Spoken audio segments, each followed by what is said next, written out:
in struggling and overcome addictions.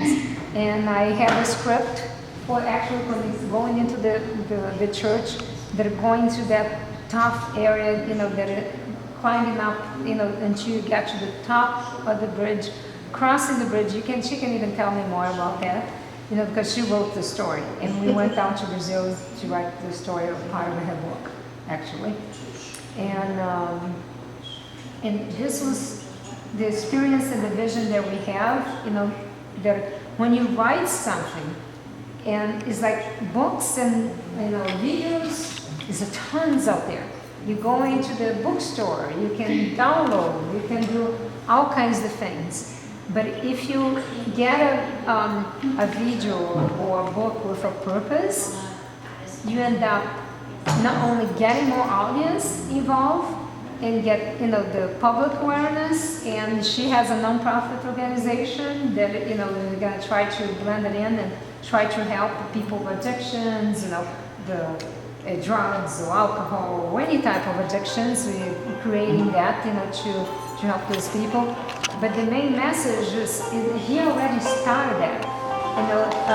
We are Christians, but I have an open mind. It's people from our religions getting together as a one, to help other people. And that's what our mission down to Brazil was.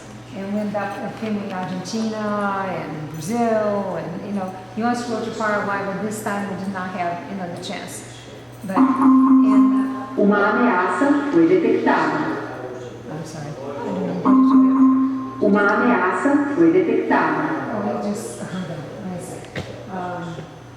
Anyway, so I want to, to, even though he does not speak very good English, and but I want to, he's not hearing too well, but he knows I'm trying, I told him, in text that I'm trying to introduce him. And he'll come over here in January as well, not only in a trade mission, but also in a video mission with me and Joyce to continue, his film. And I think right now I'm gonna let Joyce, talk, because she's very good about presenting, how can you bring those little memoirs of yours and turn into a film. In essence, what it is, everybody has a story to tell. Everyone has something inside of them that has changed their life, and touched them, or an experience. And together we can change by our own experience. People don't want a whole lot of philosophy, a whole lot of preaching, a whole lot of theory. People want real life situations. They want the truth. They want testimonies. That's what they want. They want testimonies. And you have to be transparent. There's no need now for us to hide. There's too much going on in the world. We have to use our stories to impact and to embrace change. No matter what is going on around us, no matter how much technology is around us, you still have to have the human touch. We can go to the moon and come back, but if you don't touch a life, somebody's going to die. So that is what I've been blessed and anointed, I guess, to be able to accept the call, and that's something that God has given me. And my book is about how I ran away from that. I didn't want to be the one you chosen. And I ran for years. I did not want to be chosen. But what happened, I got into a domestic violence situation. And the only thing I say, God, if you save me from this, let me get out of this door. I'll do it. I'm going to do what you say. That's all I can think of. I got to give him something. That's my mind was like, I give him this, maybe he'll give me this, maybe he'll save me. And that's when I took on the calling. But it didn't go so much as domestic violence. It was helping people who were addicted to drugs, because I was in that environment. I was a manager inside in this environment, and that's what happened. And it all came together. Although my domestic violence was women, me getting beat up, but domestic violence was women who were put out there in a situation, who were being abused by pimps, who were human trafficking, women who were going through things, wealthy women, people who you wouldn't even know, that were going through all this stuff. And then God, doesn't make any difference. That doesn't make any difference. Like anybody. And that's how the mind's my journey began. I closed down. I stopped talking. I wouldn't communicate. I was just going through emotion. But inside, I was just dead. No one knew I was going through this. But God was giving me vision, giving me stuff. So one day I was like, I'm going to start a radio show. I'm like, okay, yeah, radio show, right? So I heard one morning, I was surfing the radio station, and this man said, do you want to start your own radio station, your own radio show? I'm like, okay, not me. So then, I said, okay, I'm going to be obedient because I already made this promise to God. I went to the radio station. The man said, oh, yeah, I told him I was reading. I was just like talking. I didn't know what I was saying. I was talking. I became the #1 radio presenter, and I ended up telling stories. I started using those women and people who were abused in the community to come to the radio station and tell their stories. It became a new thing in Atlanta, Georgia, where people started telling stories. And that's what we do. We have to tell those stories. I had young girls who were molested. One lady was 45 years old, finally told that her auntie was molesting her as a child. I had a girl who was bipolar, was kicked out of the army. She never told anybody why. She finally told why she was kicked out of the army. It's just stories like that, and we all have stories. But so many people all over the world heard a story, and it saved lives. And so that's what we are here. We're one heart, one mind. We have to tell those stories because we are the executive producer of our own lives. And as the movie, I forgot the name of the movie, Clint Eastwood said, we are the executive producers of our lives. We are the ones, we all have a story to tell. So that's what I hope that we all can come together and tell our stories. My story may not make it, but your story may. So that's what we're here to do, to tell stories, to get those things filmed together, tell stories, and we're going to support each other. It's not easy.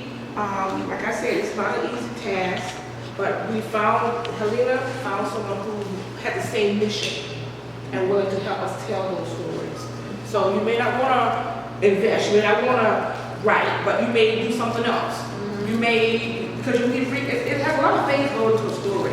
You need a researcher. You may be the one who does the research.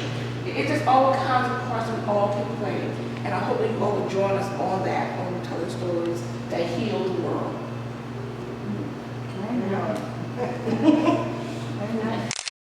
Okay. Now I handed this to my wonderful son. Okay. All right, let's see if he fixes the sound stuff, because I wanted him to be present here as well. Just one second.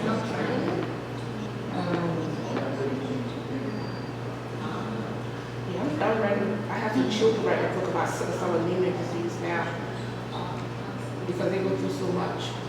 So I have some young children writing books about what their experience with sickle cell anemia disease. It's a blood disorder. Technical assistant. Did you know what I was thinking? Perhaps because we had the speaker, maybe mute? Maybe there's a mic adjustment? Okay. I don't know. Yes. So I go to Africa the whole month of March, collecting the children's stories. So I'm going to do a seminar the whole month of March.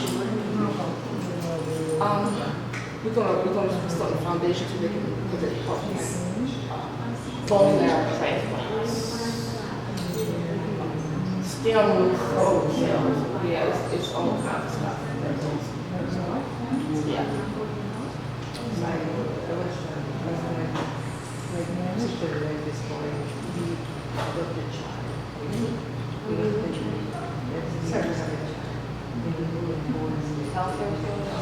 are you doing? I'm just watching. Oh, you're just watching?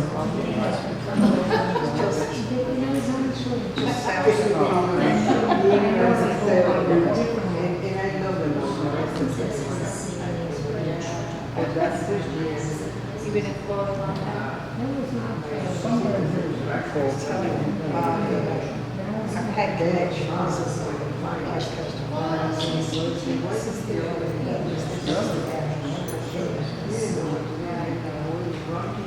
Then I first spoke to her, and I just had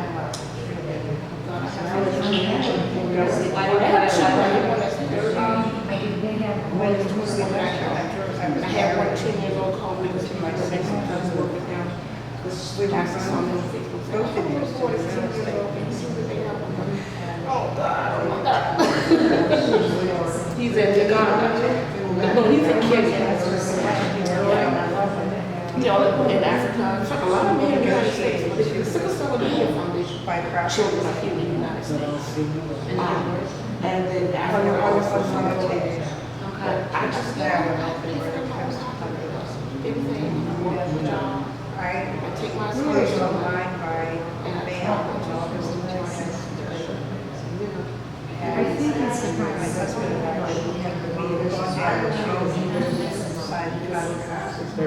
I closed online by May.